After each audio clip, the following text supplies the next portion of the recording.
ஈரோட்டில் இருந்து கரூர் மாவட்டம் நொய்யல் வரை 13ஆம் நூற்றாண்டில் சுமார் 86 கிலோமீட்டர் நீளத்திற்கு காளிங்கராயன் என்று குறுநில மன்னரால் பாசன வாய்க்கால் அமைக்கப்பட்டது. இந்த வாய்க்கால் செல்லும் பாதையில் ஈரோடு அருகே குறுக்கிட்ட பெரும்பள்ளம் ஓடையை கடப்பதற்காக சுமார் 60 அடி உயரத்தில் 16 கண் மேம்பாலம் கட்டப்பட்டு அதன் வழியாக நீர் செல்கிறது. இந்த கால்வாயின் மூலம் ஈரோடு, திருப்பூர், கரூர் மாவட்டங்களை சேர்ந்த 16,000 ஏக்கர் நிலங்கள் பாசன வசதி பெறுகிறது. இந்நிலையில் புராதன சின்னமாக விளங்கும் இந்த மேல் வழி நீர் மேம்பாலத்தை இடித்து அகற்றிவிட்டு புதிய பாலம் கட்டுவதற்கு தமிழக அரசு திட்டமிட்டுள்ளதாக தகவல் வெளியானது. இந்நிலையில் அதிமுக முன்னாள் சட்டமன்ற உறுப்பினர் VP சிவசுப்பிரமணியம் தனது கட்சியினர் மற்றும் விவசாய அமைப்புகளை சேர்ந்த நிர்வாகிகளுடன் சென்று நீர் பாலத்தை ஆய்வு செய்தார்.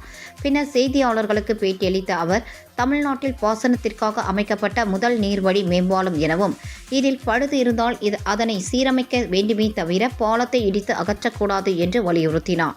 எனவே புதிய நீர்வழி பாலத்தை இடிக்கும் திட்டத்தை தமிழக அரசு கைவிட வேண்டும் எனவும் தவறினால் விவசாயிகளை திரட்டி அதிமுக போராடும் என்று எச்சரித்தார்.